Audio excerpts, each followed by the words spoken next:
மரத்தில் ஏறுறதுக்கு அழகாக ஏதோ கயிறு மாதிரிலாம் வச்சுருக்குறாங்க. கல்லுத்தவரணை அப்படின்னு போட்டிருக்காங்க.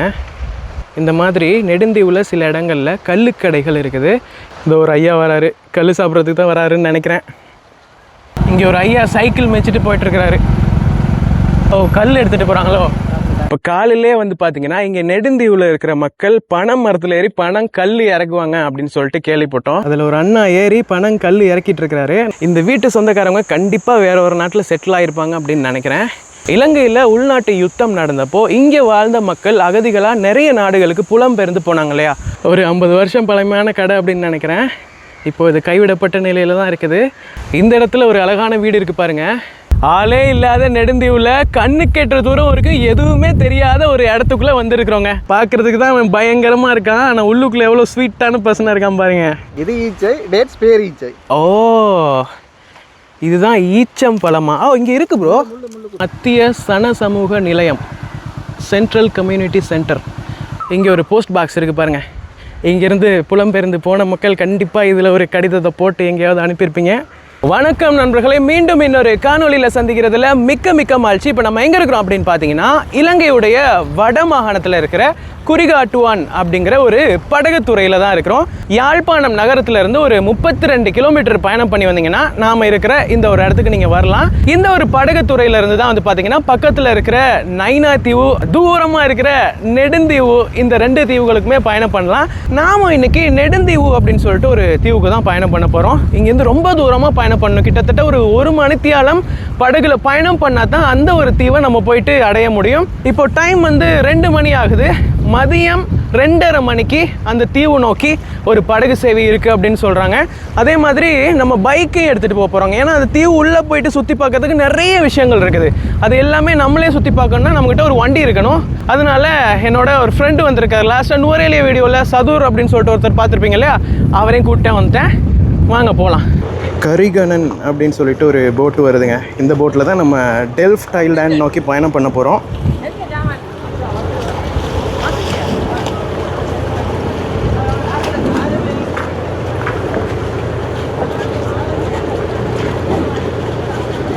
ஒரு வழியாக பெரிய போராட்டத்துக்கு அப்புறமா பைக்கை போட்டில் ஏற்றிட்டு இப்போ நெடுந்தீவு நோக்கி நம்ம பயணத்தை ஆரம்பிச்சிட்டோம். 2:30க்கு தான் போட் கிளம்பும் அப்படின்னு சொன்னாங்க. இப்போ டைம் வந்து பார்த்தீங்கன்னா 2:45 ஆயிடுச்சு. ஒரு 15 நிமிஷம் டிலே. ஏன்னா RDA ரோட் கன்ஸ்ட்ரக்ஷனுக்கு வந்து நிறைய பொருட்கள்லாம் ஏற்றிட்டு இருந்தாங்க. ஒரு டிராக்டர்லாம் கூட ஏற்றிட்டு இருந்தாங்க. என்னடா கடல் ரொம்ப அமைதியாக இருக்குன்னு பார்த்தீங்க. ஏன்னா வளமையாக நம்ம நெடுந்தீவுக்கு வரும்போது எல்லாமே ரஃப்ஸியாக தான் இருக்கும். கடல் அலை சீற்றம் ரொம்ப அதிகமாக இருக்கும். இப்போ கொஞ்சம் கொஞ்சமாக நெடுந்தீவு வந்து கண்ணுக்கு தெரிய ஆரம்பிக்குது. ப்ரோ தெரியுதா? ஓ பாருங்க, அங்கே சின்னதாக தெரியுது. அங்கே ஒரு டவர் தெரியுது. நெடுந்தீவு பக்கத்தில் வந்துட்டோம். இப்போ ஒரு 1/2 hour நம்ம பயணம் பண்ணிகிட்டு இருக்கிறோங்க. இப்போ டைம் வந்து பார்த்தீங்கன்னா 4:10 ஆக போதா. கிட்டத்தட்ட 1.25 மணித்தியாலும் நம்ம வந்து கடலில் பயணம் பண்ணி வந்திருக்கோம். ஆனால் வந்து வளமையாக 1 மணித்தியாலும் அப்படி இல்லைன்னா 45 நிமிஷத்துலேயே கூட வந்துடலாம் அப்படின்னு சொன்னாங்க. ஆனால் இன்றைக்கி ரொம்ப டைம் எடுத்துருச்சு. கடல் அலை சீற்றம் ரொம்ப அதிகமாகிடுச்சின்னு சொன்னேன் இல்லையா, அதனால் போட்டை ரொம்ப மெதுவாக தான் ஓட்டிகிட்டு வந்திருந்தாங்க. நம்ம பைக்கை வந்து முன்னாடி தான் ஏற்றிருக்கிறாங்க. இதோ இங்கே இருக்குது, தெரியுதா? எப்படி வெளியில் எடுக்கிறதுன்னு தான் தெரியல.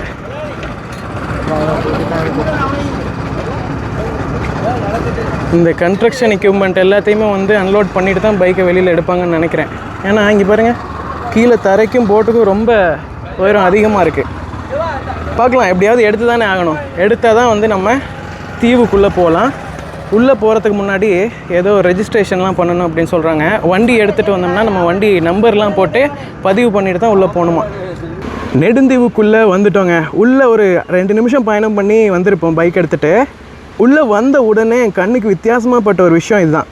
வீடுகளுடைய வேலிகளாக இருக்கட்டும், இல்லைனா இந்த காணிகளை எல்லைப்படுத்துகிற மதில்களாக இருக்கட்டும், எல்லாத்தையுமே எப்படி அமைச்சிருக்காங்க பாருங்கள்.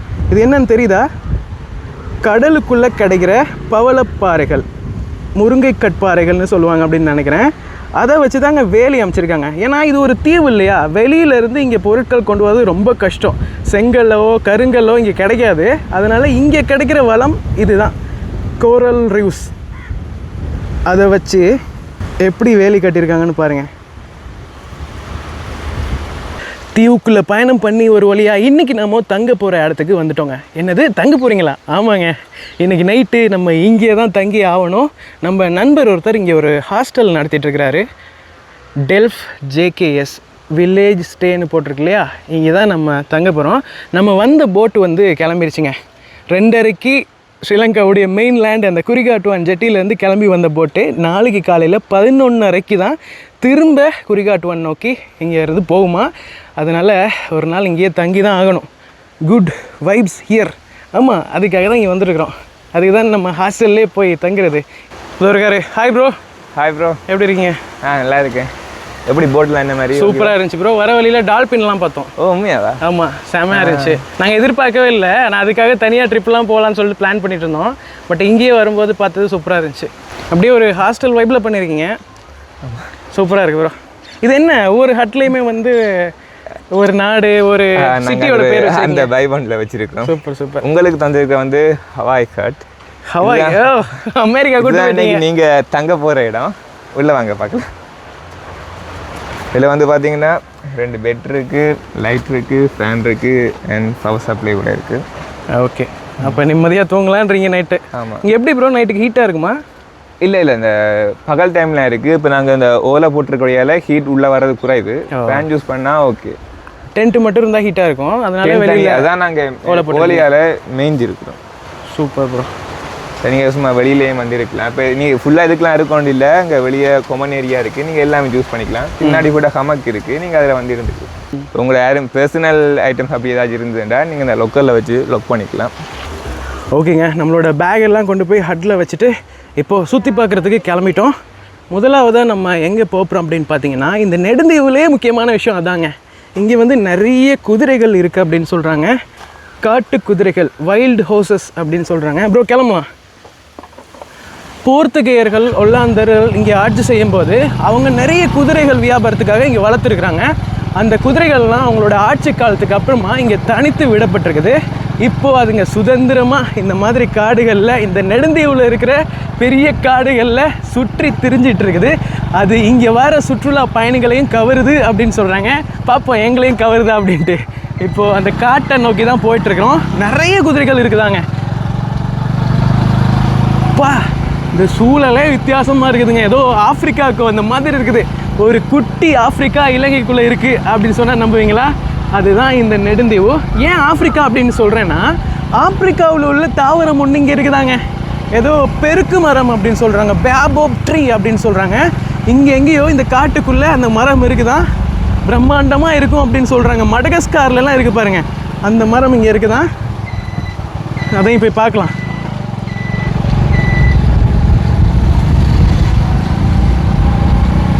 எல்லா இடத்துலையுமே இந்த வேலி தான், இந்த பவளப்பாறை வேலி தான். இதுக்கு வந்து இங்கே இருக்கிற உள்ளூர் மக்கள் பகிர் அப்படின்னு சொல்கிறாங்க. நிறைய வீடுகள் கைவிடப்பட்ட நிலையில் இருக்குதுங்க. அங்கங்கே பார்த்தீங்கன்னா நல்ல அழகான பெரிய வீடாக இருக்கும், ஆனால் வந்து கைவிடப்பட்டு கவனிப்பாரற்று கிடக்கும். அதுக்கான காரணம் என்ன அப்படின்னு பார்த்தீங்கன்னா, இங்கே உள்நாட்டு யுத்தம் நடக்கிறப்ப இங்கேருந்து மக்கள் வந்து வெவ்வேறு நாடுகளுக்கு அகதியாக போய் செட்டில் ஆனாங்க இல்லையா. நெடுந்தீவில் இருக்கிற நிறைய மக்கள் வந்து கனடாவுக்கு போனதாக சில பேர் சொல்கிறாங்க. இதோ பாருங்கள், இங்கே கூட ஒரு வீடு இருக்குது, ஆனால் அங்கே மக்கள் யாரும் இருக்க மாதிரி தெரியல.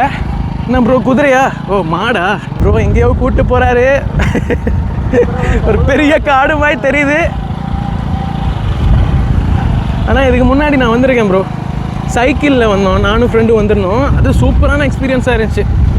சைக்கிள் எடுத்துகிட்டு இப்படி காட்டுக்குள்ளெல்லாம் விட்டோம். எங்கே போகிறோன்னு கூட தெரியாது. ஆனால் உள்ளுக்குள்ளே போயிட்டு அங்கங்கே சின்ன சின்ன சந்தெல்லாம் இருந்துச்சு. அதுக்குள்ளே அப்படியே போயிட்டு இடம் தெரியாமல் மேப்பை பார்த்து, மேப்பும் ஒர்க் ஆகாது. ஏன், இங்கே சிக்னல் கிடையாது, டெலிஃபோன் டவர் எல்லா இடத்துலையுமே கிடைக்காது. அதனால ரொம்ப கஷ்டப்பட்டோம். பனை மரங்கள் தான் இருக்குது எல்லா இடத்துலையுமே. கரெக்டாக சொன்னீங்க பாருங்கள், வடமாநிலத்தில் எல்லா இடத்துலையுமே பனை மரங்களை பார்க்கலாம்.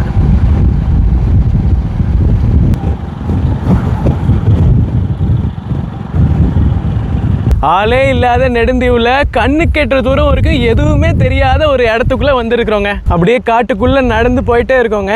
ஒரு பெரிய குதிரை ஃபேமிலியை பார்த்துட்டோம். ஆனால் அதுங்க நம்மளை பார்த்து அலர்ட் ஆயிடுச்சுங்க. இந்த மாதிரியான காட்டு குதிரைகள்லாம் மனிதர்களோட அதிகமாக பழகி இருக்காது இல்லையா. அதனால் புதுசாக யாரோ 2 பேர் உள்ளே வந்துட்டானுங்க அப்படின்னு சொல்லிட்டு அலர்ட் ஆயிடுச்சு. ஒரு குடும்பமே இருக்குது ப்ரோ, பார்த்தீங்களா? அதான் சின்ன குட்டியிலேருந்து பெரிய குதிரை வரைக்கும் இருக்கு. தெரியுது அந்த சின்ன குட்டி ஒன்று. சூப்பராக இருக்குல்ல. இதெல்லாம் எங்கேயுமே பார்க்க முடியாது. இந்த மாதிரி குதிரைகள் சுதந்திரமாக இருக்கத காட்டுக்குள்ளே இப்படி வந்து பார்த்தா மட்டுமே தவிர வேறு எங்கேயுமே பார்க்க முடியாது. நெடுந்தீவில் சுற்றிட்டு இருக்கிற இந்த காட்டு குதிரைகளுக்கு பெரிய ஒரு வரலாறே இருக்குதுங்க. 16ஆம் நூற்றாண்டில் தான் இந்த குதிரைகள் இங்கே கொண்டு வரப்பட்டிருக்குது. இது ஒரு தீவு தான், இங்கே எப்படி குதிரை வந்துச்சு அப்படின்னு சொல்லிட்டு நீங்கள் யோசிக்கலாம்.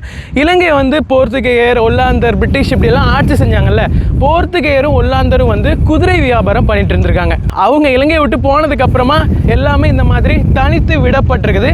அப்படி தனித்து விடப்பட்ட குதிரைகள் தான் இப்போ சுதந்திரமாக இந்த மாதிரி நெடுந்தீவில் இருக்கிற இந்த புதர் காடுகள் சுற்றி திரிந்துகிட்டு இருக்குது. அதை தான் நம்ம இப்போ பார்த்தோம். இப்போ டைம் மாலை 6 மணி ஆகுது. காற்று பலமாக வீசிட்டு இருக்குதுங்க. இங்கே பாருங்கள், எங்களால் வண்டியில் போகவே முடியலை. ஒரு பக்கம் அப்படியே தள்ளிட்டு போகுது வண்டியை. போகிற வழியிலே குதிரை இருக்குது. நம்ம கஷ்டப்பட்டு காட்டுக்குள்ளெல்லாம் நடந்து போயிட்டு குதிரையை பார்த்தோம். இப்போ நம்ம போகிற வழியிலேயே குதிரைகளை பார்த்து விட்டோம். ஹலோ,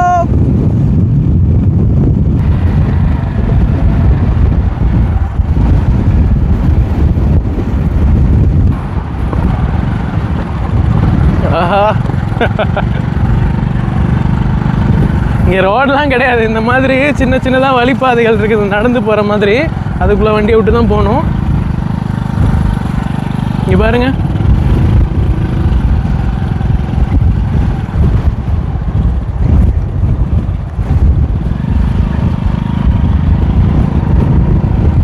ப்ரோ ஜாலியாக அப்படியே கடல் ஓரத்தில் வண்டி ஓட்டிருந்தாப்புல திடீர்னு காலை தூக்குங்க அப்படின்னாரு.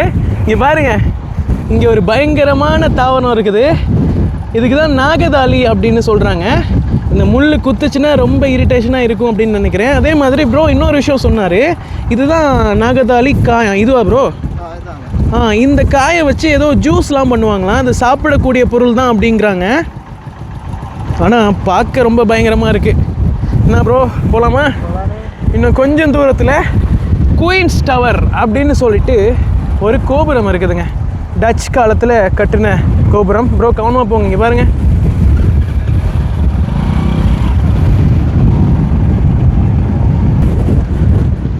இந்த இடத்துல இன்னொரு பெரிய நாகதாளி செடி இருக்குது.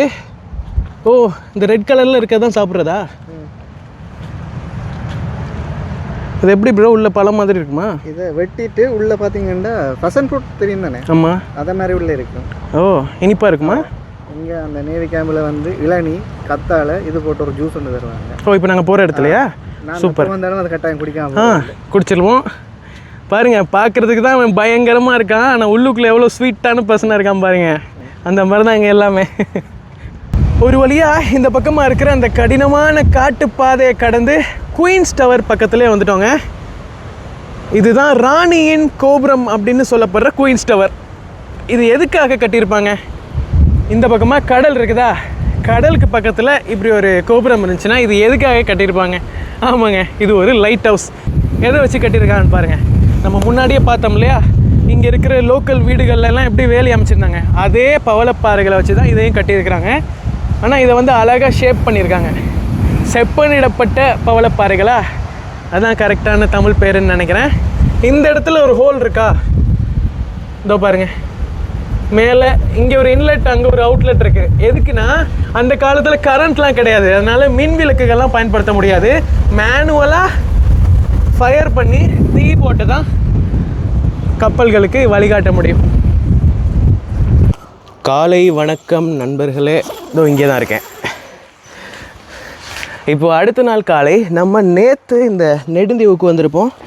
இங்கே வந்து நம்ம டெல்ஃப் ஜேகேஎஸ் வில்லேஜ் ஸ்டே பண்ணிட்டோம். நேற்று ஈவினிங் வந்து நம்ம சுற்றி பார்த்துட்டு இருந்தோம் இல்லையா, அதுக்கப்புறமா சூரிய வெளிச்சம் போயிடுச்சு. அதனால் எங்களுக்கு நைட் எதுவுமே சுற்றி பார்க்க முடியல. ஹாஸ்டலில் இருக்கிற ஃப்ரெண்ட்ஸோடு பேசிட்டு அப்படியே நைட்டு தூங்கியாச்சு. இப்போ டைம் வந்து காலைல 7 மணி ஆகுதுங்க. இன்றைக்கி இந்த நெடுந்தீவில் இருக்கிற முக்கியமான சில இடங்களை சுற்றி பார்க்க போகிறோம். காலையில் சாப்பிட்றதுக்கு இன்னும் டைம் இருக்குது. நம்ம வெளியில் போயிட்டு சுற்றி பார்த்துட்டு வந்தோம். ஏன்னா வெயில் வந்துச்சுன்னா அந்த நெடுந்தீவில் சுற்றுறது ரொம்ப கஷ்டம். இப்போ 7 மணி தானே, அதெல்லாம் கரெக்டான டைமாக இருக்கும்னு நினைக்கிறேன். நேற்று இந்த இடங்கள்லாம் பார்த்துருப்பீங்க. இங்கே வந்து சைக்கிள் கூட வச்சுருக்குறாங்க.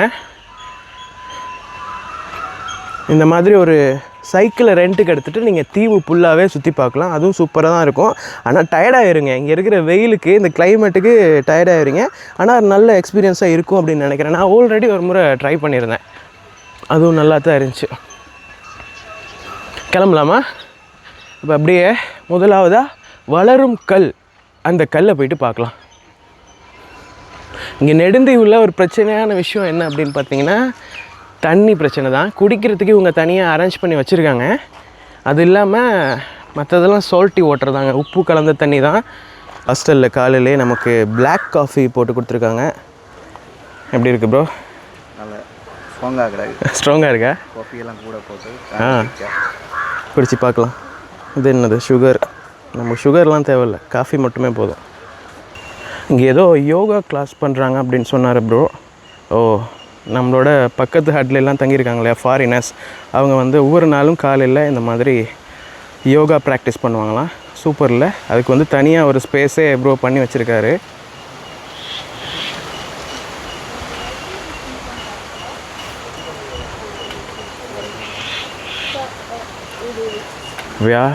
Physical meets mindful. சூப்பரில். நமக்கும் இது மாதிரியெல்லாம் ப்ராக்டிஸ் பண்ணணும் அப்படின்ட்டு ஆசை தான். பட் நம்ம மைண்டு ஒத்துழைக்க மாட்டேங்குது.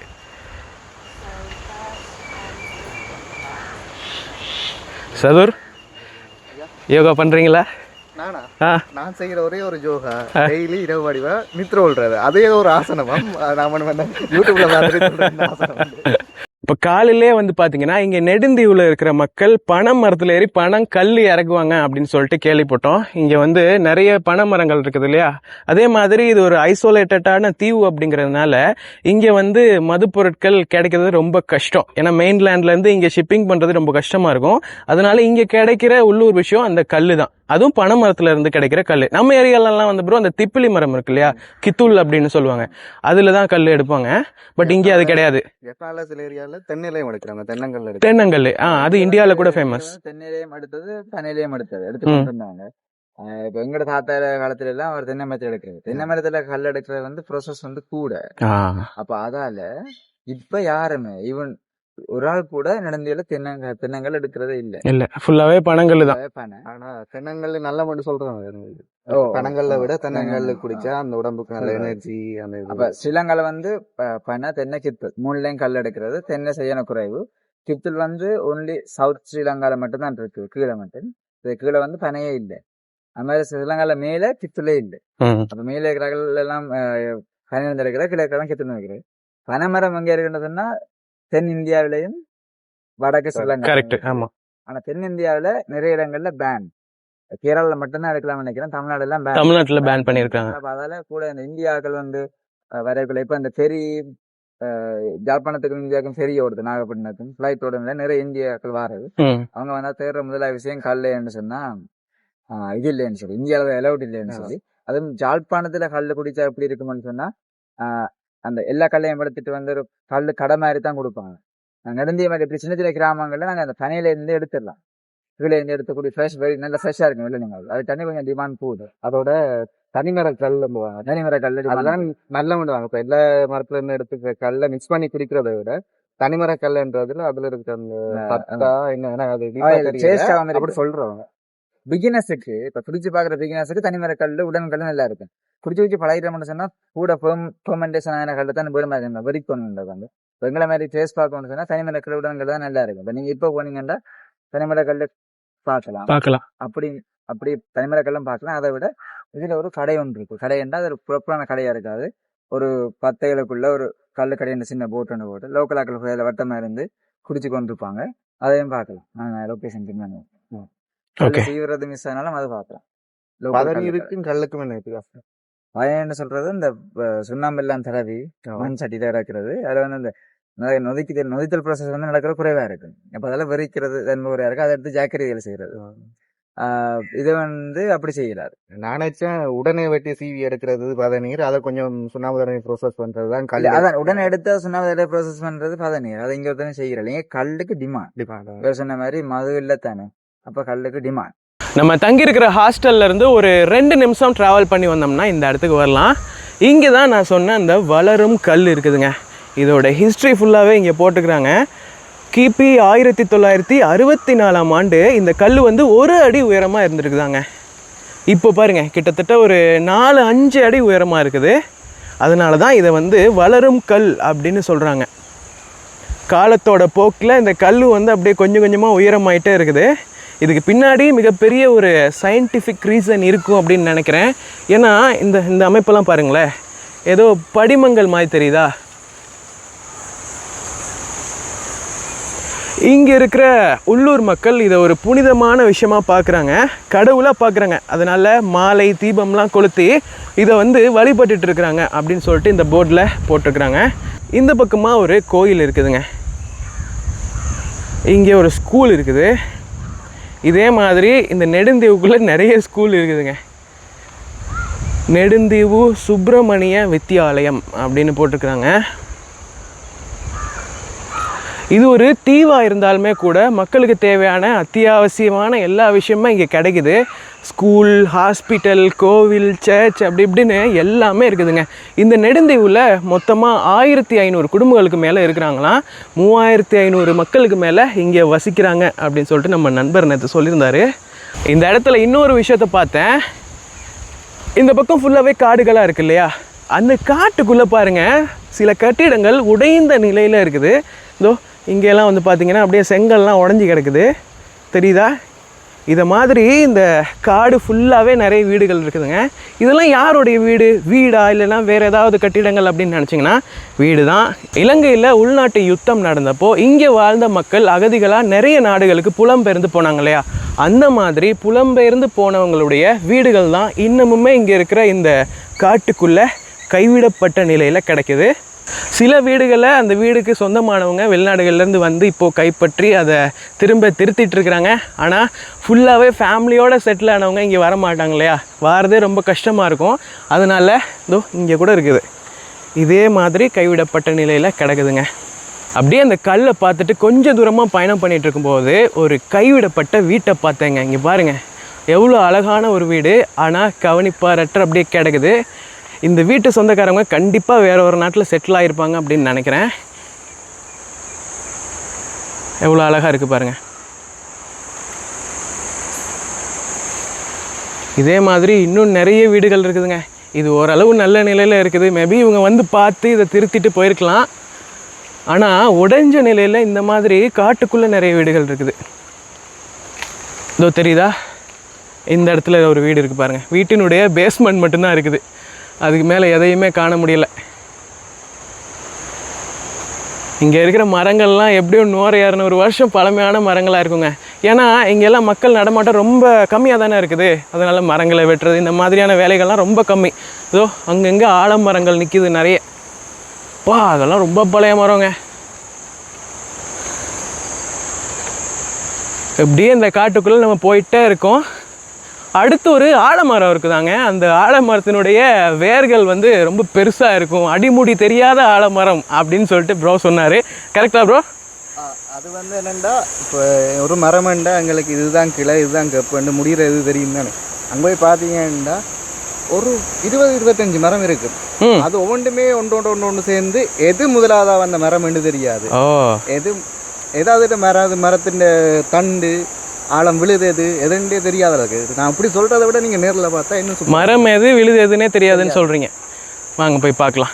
இப்போ காலையில் நேரம் ஒரு 8 மணி தான் ஆகுது. இந்த நேரம் சுற்றுறதுக்கு சூப்பராக இருக்குல்ல? நெடுந்தீவு வந்தீங்கன்னா காலையிலேயே கிளம்பிடுங்க வெளியில், இல்லைன்னா அந்த வெயில் தாங்க முடியாது. பகல் 12 மணி 1 மணிக்கெல்லாம் போனீங்கன்னா சோலையை முடிச்சிடும். இங்கெல்லாம் மக்கள் இருக்காங்கல்ல, இந்த பீச் சைடு ஃபுல்லாகவே மக்கள் இன்னமே வாழ்ந்துட்டுருக்காங்க. அதோ நமக்கு நேராக முன்னாடி பீச் தெரியுதா, கடல். இதோ இங்கே கூட ஒரு மரம் இருக்குது. இதுவே வந்து பார்க்க பயங்கரமாக பழைய ஒரு மரமாக தெரியுது.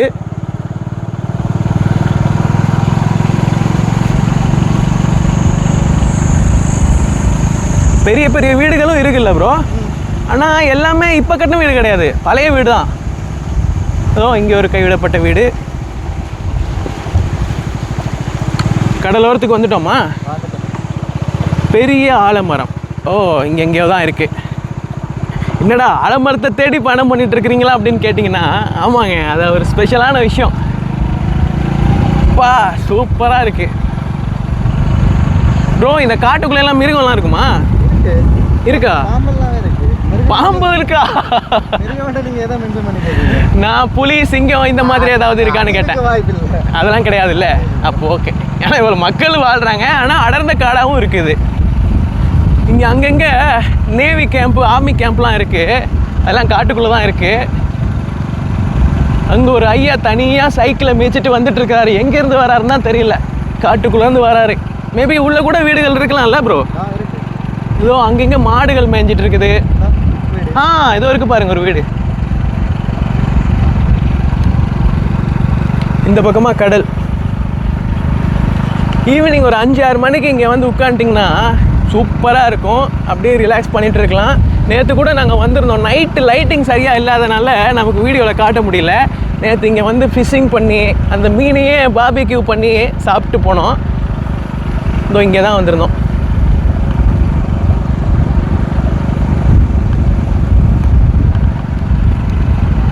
நாகதாளி தாவரம் தான் எல்லா இடத்துலையுமே கண்ணுக்கு தெரியுது ப்ரோ. அது வந்து அந்த வறண்ட பிரதேசத்தில் நாகதாளி. கரெக்டு. நாகதாளி வந்து பாலைவனம் மாதிரி வறண்ட நிலப்பகுதியில் தான் வளரும் அப்படின்னு சொல்லுவாங்க. ஆனால் இதை பார்க்க முழுமையான பாலை நிலம் மாதிரி தெரியல. ஏன்னா இங்கே பாருங்கள் தாவரங்கள் நிறைய இருக்குது. அடர்ந்த காட்டுப்பகுதி தான் இருந்தாலுமே கூட இங்கே நாகதாளி மரங்களை பார்க்க முடியுது. நாகதாளி செடிகள் இல்லையா? இவ்வளோ நாளாக நான் இந்த மரங்களில் பார்த்ததெல்லாம் இவ்வளோ வியந்தது கிடையாது. இவ்வளோ பழமையான மரங்களை இப்போ தாங்க இலங்கையில் நான் பார்க்குறேன். நம்ம ஏரியாவிலலாம் கொஞ்ச நாளில் வெட்டி சாச்சிருவானுங்க. இங்கே ஆனால் சுதந்திரமாக வளருது. கத்தாழைகள் நிறைய பார்க்கலாம். கற்றாழை செடி கூட அங்கங்கே இருக்குல்ல.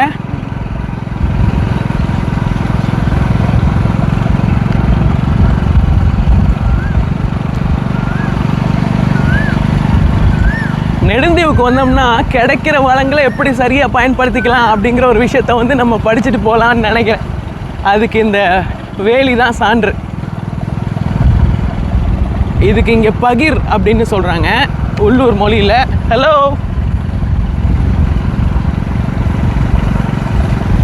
நான் கூட வந்தப்போ நினச்சேன் இங்கே இருக்கிற நாய்கள் மிருகங்கள்லாம் ரொம்ப பாவம், தீவுக்குள்ளேயே சுற்றிட்டு தனிமையாக இருக்குது அப்படின்ட்டு. ஆனால் அப்படி கிடையாது, சுதந்திரமாக சுற்றுதுங்க.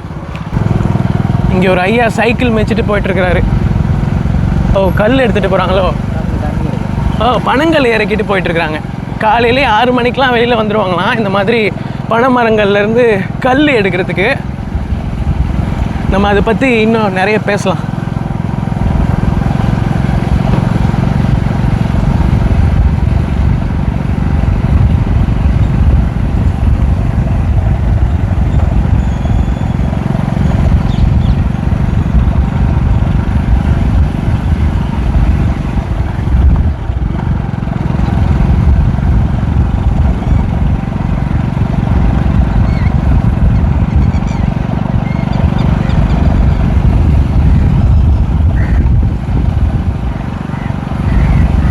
இதெல்லாம் வளர்க்குற மாடா இல்லைன்னா காட்டில் சுற்றிட்டு இருக்கிற மாடா?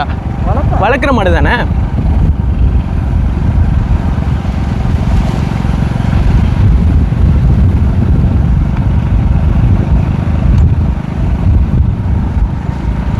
யாழ்ப்பாணத்தை பார்த்தீங்கன்னா அப்படியே வளர்ச்சி அடைந்து வேறு லெவலில் இருக்கும். அங்கேருந்து கொஞ்சம் தூரம் தான் இந்த நெடுந்தீவு. ஏதோ டைம் ட்ராவல் பண்ணி நம்ம முன்னாடி வந்த மாதிரி இருக்குதுங்க. இங்கே எங்கேயோ தான் அந்த அடிமுடி தெரியாத ஆலமரம் இருக்குது. இங்கே ஒரு பெரிய கோயில் இருக்குதா, இந்த கோயிலுக்கு பின்னாடி இருக்குதுன்னு நினைக்கிறேன் சதுர். இதோ அங்கே இருக்கு.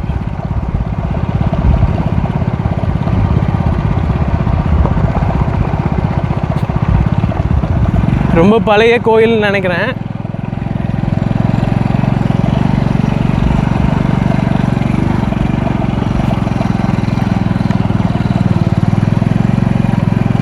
இதுதான் அந்த ஆலமரமா?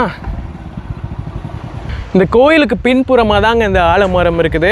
ஆலமரத்தோட கதையே இங்கே அழகாக ஒரு போர்ட்லேயே போட்டிருக்கிறாங்க. ஆலமரமானது பல நூற்றாண்டுகள் பழமை வாய்ந்தது. இம்மரத்தின் அடிப்பகுதி எது, விழுதுகள் எது அப்படின்னு அடையாளமே காண முடியலையா. 200 ஆண்டுகள் பழமையான ஒரு மரம் அப்படின்னு சொல்கிறாங்க. இன்னொரு சூப்பரான விஷயம் போட்டிருக்காங்க. இந்த மரத்தினுடைய இலையை எந்த விலங்குகளோ பூச்சிகளோ சாப்பிடாதான். இது என்ன புதுசாக இருக்குது? மேபி இது ஒரு புனிதமான மரமாக இருக்கலாம், ஏன்னா கோயிலுக்கு பக்கத்துலேயே இருக்குது இல்லையா? ஆமாங்க, இப்போ பாருங்கள், பிரம்மாண்டமாக அப்படியே ஒரு திகில் அனுபவத்தை கொடுக்குது இந்த இடத்துல. ஏதோ ஒரு ஹாரர் மூவி சீனுக்குள்ளே நம்ம இருக்கிற மாதிரி இருக்குது. இதெல்லாம் விழுதுகள் தானே? ஒவ்வொரு விழுதுகளும் ஒவ்வொரு மரத்தினுடைய தண்டு மாதிரி இருக்குதுங்க. ஏன்னா அவ்வளோ பிரம்மாண்டமாக வளர்ந்துருக்குது இது. இப்போ பாருங்க, பா கொஞ்சம் கூட இந்த வெயிலே தெரியல பாருங்கள். ஏன்னா சூரிய ஒளியை ஃபுல்லாகவே பிளாக் பண்ணிடுது இந்த இலைகள் எல்லாமே, ஒரு குடை மாதிரி மேலே. சூப்பராக இருக்குதுங்க.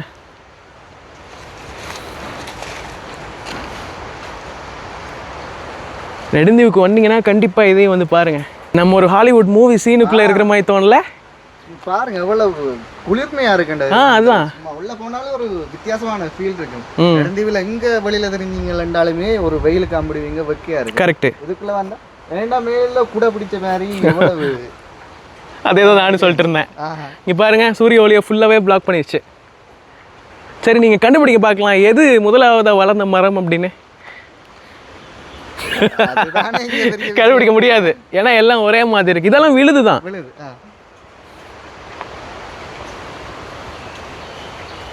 ஒரு 10-15 மரம் ஒரே ஏதோ ஜாயின் ஆயிருக்குன்னு நினைக்கிறேன் ப்ரோ. நீ ஈவினிங் வரைக்கும் நின்று கூட பார்த்தீங்கனாலும் கண்டுபிடிக்க முடியாது. ஓகே, நம்ம அடுத்து கிளம்பலாம். அடுத்து என்ன பார்க்க போகிறோம்? அடுத்தது பேபோப் ட்ரீ. ஆமாங்க, இங்கே வந்து ஆப்பிரிக்கா நாட்டை சேர்ந்த ஒரு தாவரம் இருக்குது, பேபோப் ட்ரீ அப்படின்னு சொல்லுவாங்களாம். அதுக்கு பெருக்கு மரம் அப்படின்னு தமிழில் சொல்கிறாங்க. வாங்க போய் பார்க்கலாம். ஆப்பிரிக்காவில் மடகஸ்காரில் ஒரு விஷயம் ஃபேமஸ், நீங்கள் கேள்விப்பட்டிருப்பீங்க அப்படின்னு நினைக்கிறேன். பேபோப் ட்ரீ, பெருக்கு மரம் அப்படின்னு சொல்லிட்டு தமிழில் சொல்லுவாங்க. நீங்கள் இலங்கையில் இருந்தீங்கன்னா மடகஸ்கார் வரைக்கும்லாம் போவேன்னா, ஜஸ்ட்டு நெடுந்தீவுக்கு வந்தீங்கன்னா இதை பாருங்கள், இப்படி ஒரு பிரம்மாண்டமான பேபோப் ட்ரீயை பார்க்கலாம். இதோட தண்டு பகுதி மட்டும் எவ்வளோ அகலமாக இருக்குன்னு பாருங்கள். ஓ, இதுக்குள்ளே ஒரு ஸ்பேஸ் இருக்குதுங்க. இங்கே பாருங்கள், ஒரு 6-7 பேர் உள்ளே அப்படியே நிற்கலான்னு நினைக்கிறேன். ஒரு மரத்தினுடைய நடுப்பகுதி இந்த மாதிரி எம்டி ஸ்பேஸாக இருக்குது. இந்த மரம் வந்து கிட்டத்தட்ட 12,000 லிட்டர் தண்ணீரை சேமித்து வச்சிருமா. மரம்னு சொல்கிறதா இல்லை டேங்க்குன்னு சொல்கிறதா? இங்கே பாருங்கள், ஆப்பிரிக்காவில் இருக்கிற நிலப்பரப்பில் தான் இந்த மாதிரியான மரங்கள் வளருமா. இந்த மரத்தை யார் கொண்டு வந்திருக்காங்க அப்படின்னு பார்த்தீங்கன்னா, கிபி 7ஆம் நூற்றாண்டு அப்படின்னா 600களில் இங்கே வந்த அரேபிய வியாபாரிகள், போர்த்துகேயர்கள் இலங்கைக்கு வர முன்னாடியே அவங்க வந்து இங்கே பிஸ்னஸ்க்காக வந்திருக்கிறாங்க. அவங்க தான் வந்து அங்கேருந்து எடுத்துகிட்டு வந்திருக்காங்க. எதுக்காக மரத்தை எடுத்துகிட்டு வந்தாங்கன்னு தெரியல, இதனால் என்ன பயனும் எனக்கு தெரியல. இங்கே பாருங்கள், அதில் வேறு நம்ம பசங்க வேலையை பார்த்துருக்கானுங்க. இங்கே பாருங்க ப்ரோ, இதில் போய் கல்வெட்டு பதிச்சிருக்காங்க. இதோ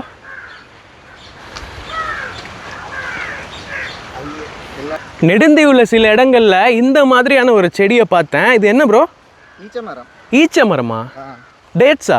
டேட்ஸ் இல்ல, அதோட மினி வெர்ஷன் சொல்லலாம். ஈச்சை, இது ஈச்சை, டேட்ஸ் பேர் ஈச்சை. ஓ, இதுதான் ஈச்சம் பழமா? ஓ, இங்க இருக்கு ப்ரோ, முள் செடியாக தான் இருக்குது.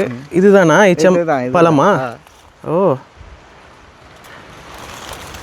இது பாருங்க, இது பழுத்ததா ப்ரோ காயா? இது காய், பழுத்தா கருப்பு கலர்ல இருக்கு. ஓ, நீங்கள் கூட ஏப்ரல் மேல இதை சீசனில் நிறைய இடங்களில் பார்க்கலாம். சங்கப்பட்டி தாண்டி வந்தோடனே அது பெரிய ஈச்சங்காடு மாதிரியே இருக்கு. அப்படியா? இது ரொம்ப ஃபேமஸான பழமா? ஃபேமஸான பழம்னு சொல்லலாம் அது.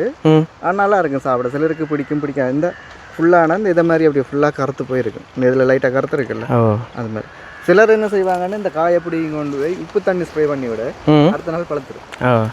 சூப்பரான ஒரு தகவல் கொடுத்தாரு ப்ரோ. பார்க்கலாம் எங்கேயாவது பழுத்த பழம் கிடைக்குதான்ட்டு. இப்போ அடுத்து இன்னொரு முக்கியமான இடத்த நோக்கி இந்த காட்டுக்குள்ளே பயணம் பண்ணிட்டுருக்கோம்.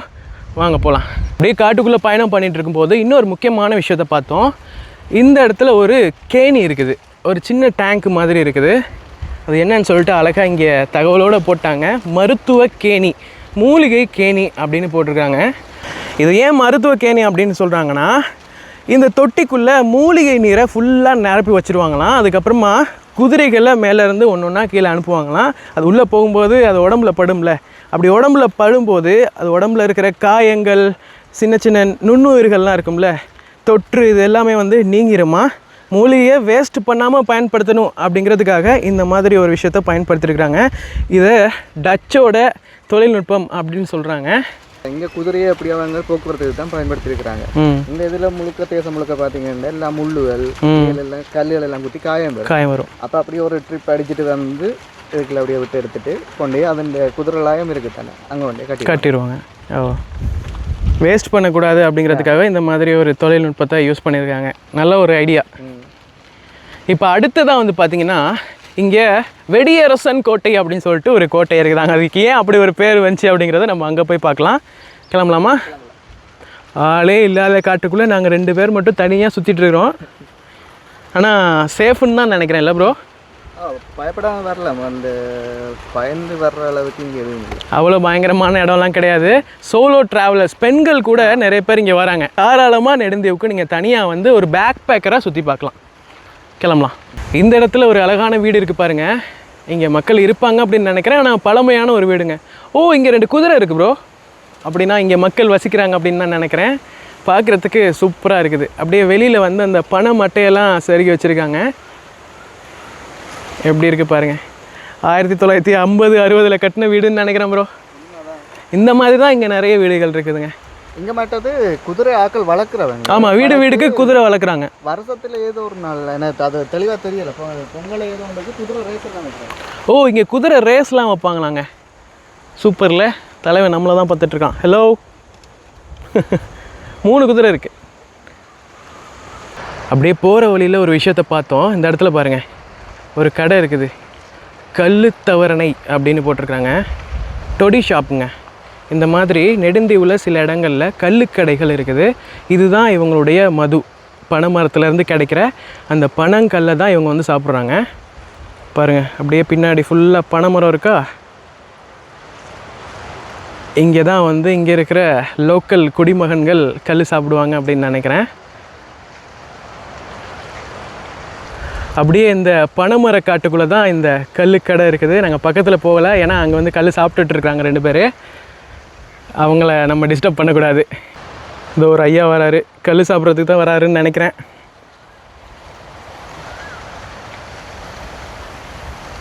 இந்த இடத்துல ஒரு குடிசை வீடு இருக்குது பாருங்கள். வித்தியாசமாக இருக்குதுங்க இவங்களுடைய வாழ்க்கை முறையை. அப்படியே இயற்கையாக ஒன்றி வாழ்கிறாங்க அப்படின்னு தான் சொல்லணும். சென்ட் ஜான்ஸ் முன்பள்ளி அப்படின்னு சொல்லிட்டு ஒரு எல்கேஜி பாடசாலை இந்த இடத்துல இருக்குது. அப்படியே இங்கே வந்து பார்த்திங்கன்னா மத்திய சன சமூக நிலையம், சென்ட்ரல் கம்யூனிட்டி சென்டர். இங்கேருந்து புலம்பெயர்ந்து போன மக்களுக்கு இந்த இடங்கள்லாம் ஞாபகம் இருக்க வாய்ப்பு இருக்குது. ஏன்னா இதை பார்க்கும்போது ரொம்ப பழைய ஒரு பில்டிங் மாதிரி தான் தெரியுது. மேபி நீங்கள் இங்கே வசிக்கும் போது இந்த இடங்களை நீங்கள் பார்த்துருக்கலாம். உங்களுக்கு இது சம்மந்தமாக நிறைய அனுபவங்கள்லாம் இருக்கலாம். அப்படி உங்களுக்கு ஏதாவது அனுபவங்கள் இருந்துச்சுன்னா கண்டிப்பாக கீழே கமெண்ட் செக்ஷனில் பகிருங்க. இப்போ நம்ம நெடுந்தீவு அஞ்சல் அலுவலகம் போஸ்ட் ஆஃபீஸ் முன்னாடி நின்றுட்டுருக்கோம். இந்த இடங்கள்லாம் கண்டிப்பாக உங்களுக்கு தெரிஞ்சிருக்க வாய்ப்பு இருக்குது. இங்கே ஒரு போஸ்ட் பாக்ஸ் இருக்குது பாருங்கள். இங்கேருந்து புலம்பெயர்ந்து போன மக்கள் கண்டிப்பாக இதில் ஒரு கடிதத்தை போட்டு எங்கேயாவது அனுப்பியிருப்பீங்க. உங்களுக்காக தான் இந்த இடத்த காட்டிகிட்ருக்கிறேன். இந்த போஸ்ட் ஆஃபீஸ்க்கு முன்னாடியே ஒரு ஹாஸ்பிட்டல் காம்ப்ளெக்ஸ் இருக்குது. டச் கட்டின ஹாஸ்பிட்டல் அப்படின்னு நினைக்கிறேன். அது உள்ளே இன்னும் சில விஷயங்கள்லாம் இருக்குது அப்படின்னு சொல்லிட்டு இந்த இடத்துல போட்டிருக்காங்க. வாங்க நம்ம உள்ளே நுழைஞ்சு பார்த்துடலாம். ஏதோ புறா கூடு இருக்குதாங்க. ப்ரோ வாங்க பார்த்துட்டு வரலாம். ஓ, இதுதான் ஹாஸ்பிட்டலா? இப்போ வேறு ஏதாவது தேவைகளுக்காக இந்த பில்டிங்கை பயன்படுத்திகிட்டு இருக்கிறாங்க அப்படின்னு நினைக்கிறேன். ஆனால் இது வந்து ஒல்லாந்தர் காலத்தில் கட்டப்பட்ட ஒரு வைத்தியசாலை, மருத்துவமனை. இதோ அங்கே தான் இருக்குதுங்க புறாக்கூடு. ஏன்னா நம்ம வந்து யாழ்ப்பாணத்துலேருந்து ரொம்ப தொலைவில் இருக்கிறோம். கிட்டத்தட்ட 1 மணித்தியாலம் படகுல பயணம் பண்ணி வர அளவுக்கு தொலைவில் இருக்கிறோம். அதனால் அந்த காலத்தில் ஒல்லாந்தர் காலத்தில் இப்போ இருக்கிற மாதிரி இமெயிலோ இந்த இன்டர்நெட்லாம் எதுவுமே கிடையாதுல்ல. புறாக்களை வச்சு தான் அவங்க வந்து கம்யூனிகேட் பண்ணியிருக்கிறாங்க. இங்கேருந்து தகவல் அனுப்புறதா இருக்கட்டும், அங்கேருந்து ஒல்லாந்தர் ஆட்சி செய்த இந்த நெடுந்தீவுக்கு ஏதாவது தகவல் பரிமாற்றம் பண்ணணும்னா புறாக்களை தான் பயன்படுத்தியிருக்கிறாங்க. அந்த புறாக்களை வளர்க்குறதுக்கான ஒரு கூடு தாங்க இங்கே இருக்குது. இதோ தெரியுதா, இதுதான் அந்த புறா கூடு. இதோ மேலே புறாக்கள் இருக்கிறதுக்கான சின்ன சின்ன பொந்துகள் மாதிரி இருக்குது. இது ஒல்லாந்தர் காலத்தில் புறாக்களை வளர்ப்பதற்காக அமைக்கப்பட்ட கட்டடம். 15 அடி உயரத்தில் இதை கட்டியிருக்கிறாங்க. கோரல் ரீவ்ஸ், முருங்கை கட்பாறைகள், பவளப்பாறைகள்னால தான் இதை கட்டியிருக்கிறாங்க. இந்த இடத்துல ஒரு மிகப்பெரிய கோட்டையினுடைய இடிபாடுகள் இருக்குது. மீகாமன் கோட்டை அப்படின்னு இதுக்கு பேர் சொல்கிறாங்க. வாங்க அப்படியே உள்ளே போய் பார்க்கலாம். இது ஒல்லாந்தர் காலத்தில் கட்டப்பட்டது தான். இந்த இடத்துல வரலாறு போட்டிருக்காங்க. 2 மாடிகளை கொண்டு காணப்படுவதுடன் பாதுகாப்பு அமைப்புகளும் முகப்பு தோற்றத்தையும் கொண்டுள்ளது. இதன் தரைத்தளத்தில் ஜன்னல்கள் எதுவும் இல்லை. மேலும் இக்கட்டிடம் ஆயுதங்களை சேமிக்கவும் கைதிகளை அடைத்து வைத்திருக்கவும் பயன்படுத்தப்பட்டது. ஓ, ஜெயிலா இது? அப்படின்னா கீழே தாங்க கைதிகளை அடைச்சி வச்சுருந்துருப்பாங்க. அதனால தான் ஜன்னல்கள் எதுவுமே இல்லாமல் அமைச்சிருக்கிறாங்க அப்படின்னு நினைக்கிறேன். ஓ, 2 ஃப்ளோர் வச்சு அமைச்சிருக்கிறாங்க. இதுவுமே வந்து ஃபுல்லாக இந்த பவளப்பாறைகள் கோரல் ரீவ்ஸை வச்சு தான் அமைச்சிருக்கிறாங்க.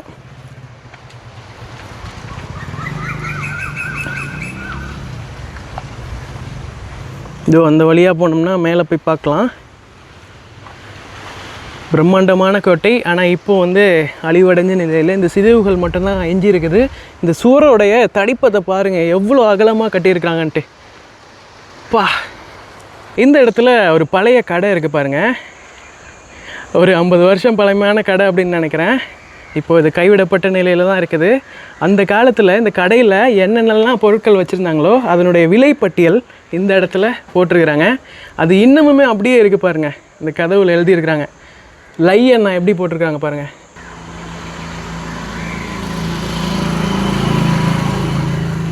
எல்லாமே வித்தியாசமாக இருக்குதுங்க தமிழ் எழுத்துக்கள்.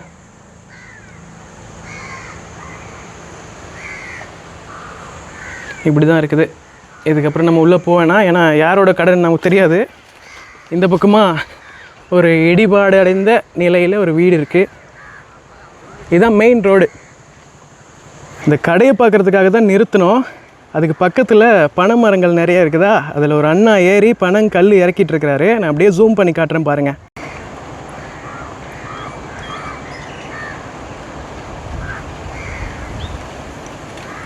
என்ன ப்ரோ, மேலே முட்டியெல்லாம் கட்டி வச்சுருக்கிறாங்க. ஓ, இறக்கிட்டு இறங்குறாரா? இதோ பாருங்கள் எப்படி இறங்குறாங்கன்ட்டு. மரத்தில் ஏறுறதுக்கு அழகாக ஏதோ கயிறு மாதிரிலாம் வச்சுருக்கிறாங்க.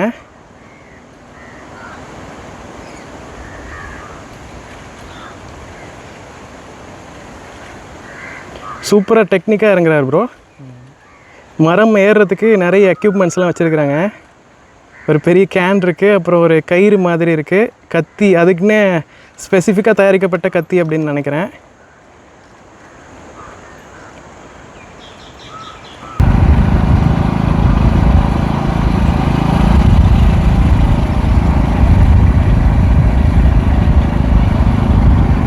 நிறைய வீடுகளில் இந்த விஷயத்த பார்த்தேன். இந்த பகிர் வேலி அமைச்சிருக்கிறாங்கல்ல, அதுக்கு மேலே பணம் ஓலையை அந்த மாதிரி சருகி விட்டுருக்குறாங்க.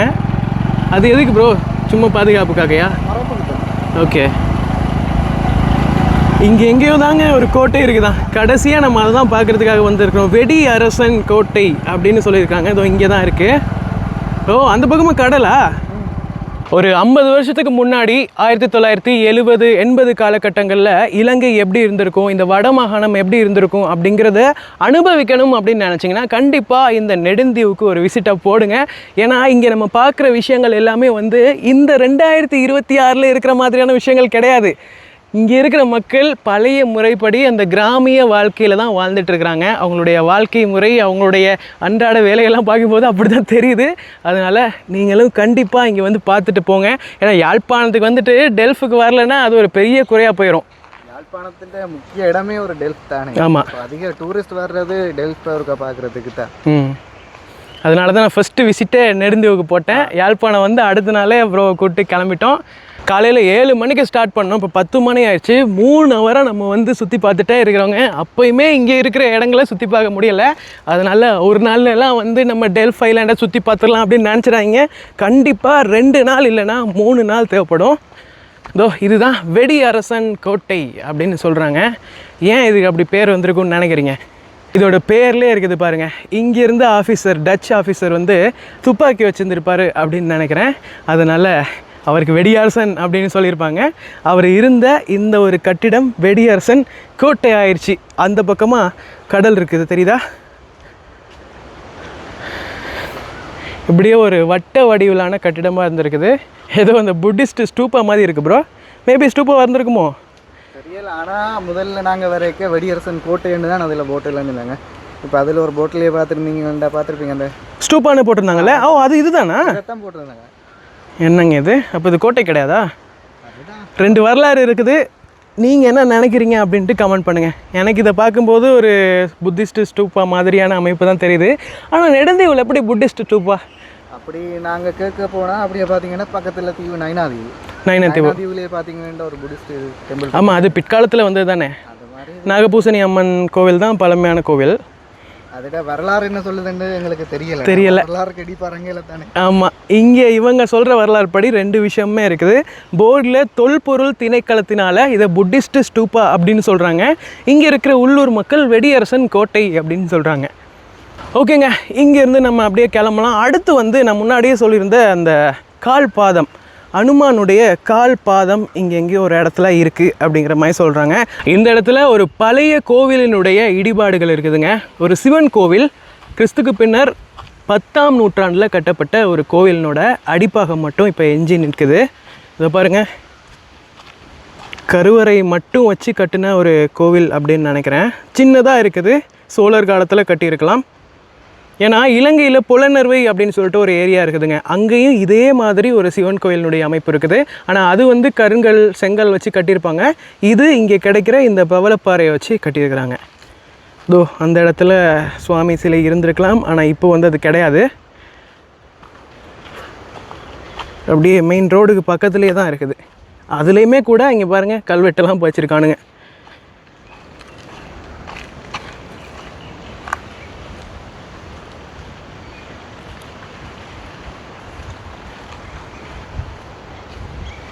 இந்த நெடுந்தீவு காட்டுக்குள்ளே அதிகமான மூலிகை செடிகளை பார்க்க முடியுது. நிறைய இடங்களில் வேப்ப மரம் இருக்குது. அதுக்கப்புறமா என்ன ப்ரோ, பிரண்டை அப்படின்னு சொல்லிட்டு சின்ன ஒரு தாவரம் இருக்குது. அது நிறைய நோய்களுக்கெல்லாம் குணப்படுத்துறதுக்கு உதவும் அப்படின்னு சொல்லுவாங்க. இதோ பாருங்கள், இதுதான் பிரண்டை. இதில் தானே ப்ரோ அந்த சம்பல்லாம் பண்ணுவாங்க, துவையல் சம்பல் இந்த மாதிரி இதெல்லாம் பண்ணுவாங்க. இது இந்த தீவு ஃபுல்லாக எல்லா இடத்துலையுமே நிரம்பி கிடக்குது. இந்த பக்கமாக தான் எங்கேயோ அனுமானுடைய காலடி தடம் இருக்குது அப்படின்னு சொல்கிறாங்க. ராமாயணத்தோட தொடர்புப்பட்ட ஒரு இடம் தான் இந்த நெடுந்தீவு. ஓ இதுதானா? இதோ பாருங்கள், நூரெலியாவில் சீதை அம்மன் கோயிலுக்கு பக்கத்தில் அந்த அசோகவன பகுதியில் இருக்கிற அதே மாதிரி ஒரு காலச்சி இங்கேயுமே இருக்குது.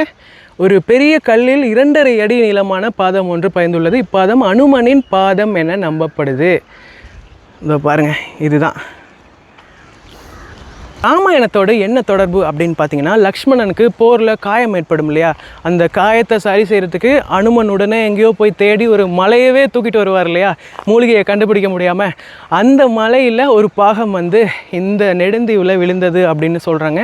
அந்த விழுந்த சில மூலிகைகள் தான் இன்னமுமே வந்து இங்கே இருக்குது அப்படின்னு சொல்கிறாங்க.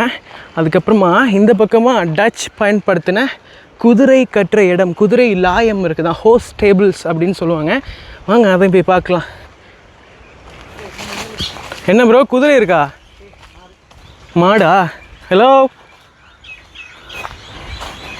இங்கே உள்ள இந்த குதிரை மாடெல்லாம் நம்ம மனுஷங்களை கண்டாலே தெரிச்சு ஓடுதுங்க. அவ்வளோலாம் மோசமானவங்களும் கிடையாது நாங்கள். ஓ இதுதான் அந்த குதிரை லாயம். இதுதான் அந்த குதிரை லாயம். மற்றது பார்த்தீங்கன்னா வந்த உடனே ஒரு அமைதியாக சத்தம் பண்ணாதீங்கன்னா இந்த பறவைகள்கிட்ட சத்தத்தை கேளு. கரெக்டாக சொன்னீங்க பாருங்கள். ஆனால் இந்த இடத்துக்கு காலமாக வந்திருக்கணும், இல்லாட்டி சாயங்காலம் வந்திருக்கணும். வந்திருந்தால் அந்த வெயில் இல்லாத இடத்துக்கும் அமைதியாக வேறு லெவலில் இருந்து நம்ம உச்சி வெயிலில் வந்திருக்கிறோம். ஒல்லாந்தர் அவங்களுடைய வியாபாரத்துக்காக பயன்படுத்தப்பட்ட குதிரைகள் எல்லாத்தையுமே இங்கே தாங்க கட்டி வச்சுருந்துருக்காங்க. இதுதான் லாயம் அப்படின்னு சொல்கிறாங்க, குதிரை லாயம். இதுவும் ஒரு அடர்ந்த காட்டுப்பகுதியில் தான் இருக்குது. அப்படியே ப்ரோ சொன்ன மாதிரி நிறைய பறவைகள் சத்தமிடுறத பார்க்க முடியுது, கேட்க முடியுது. மக்களே, நம்ம இந்த நெடுந்தீவில் இருக்கிற எல்லா விஷயங்களையுமே சுற்றி பார்த்துட்டோம். இங்கே இருக்கிற டூரிஸ்டிக்கான இந்த பழமையான விஷயங்கள் எல்லாத்தையுமே பார்த்தாச்சு. அப்புறம் இங்கே இருக்கிற மக்களினுடைய இந்த கைவிடப்பட்ட வீடுகள், முக்கியமாக அதை தான் நான் உங்களுக்கு காட்டணும்னு நினச்சேன். அதையும் முடிந்தளவு உங்களுக்கு நான் காட்டியிருக்கிறேன். அந்த வீடுகளில் சில வீடுகளுக்கு சொந்தமானவங்க இந்த வீடியோவை பார்க்க சான்ஸ் இருக்குது. மெயினாக வந்து இங்கே இருந்து கனடாவுக்கு தான் நிறைய பேர் மைக்ரேட் ஆகி புலம்பெயர்ந்து போயிருக்காங்க அப்படின்னு சொல்லிட்டு கேள்விப்பட்டேன். யார் யாரெல்லாம் கேனடாலேருந்து பார்த்துட்டு இருக்கீங்க கண்டிப்பாக கீழே கமெண்ட் பண்ணுங்கள். இந்த வீடியோவை நம்ம இதோட முடிச்சுக்கலாம்.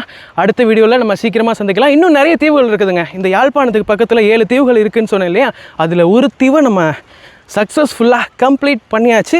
அடுத்து இன்னும் 6 தீவுகள் இருக்குது. எல்லாத்தையுமே நான் உங்களுக்கு காட்டுறேன். இந்த ட்ரிப்பில் யாழ்ப்பாணம் ஃபுல்லாகவே அப்படியே சுற்றி பார்த்துடலாம். Bye bro.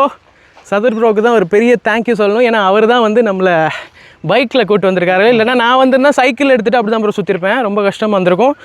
நன்றி. ஃப்ரெண்ட்ஸுக்குள்ளே தேங்க்ஸ்லாம் சொல்லக்கூடாது, பட் இந்த மாதிரி யாரும் ஹெல்ப் பண்ண மாட்டாங்க, அதனால சொல்கிறேன். இதெல்லாம் ஹெல்ப் ஆகியா? ஓகேங்க, கிளம்பலாம்.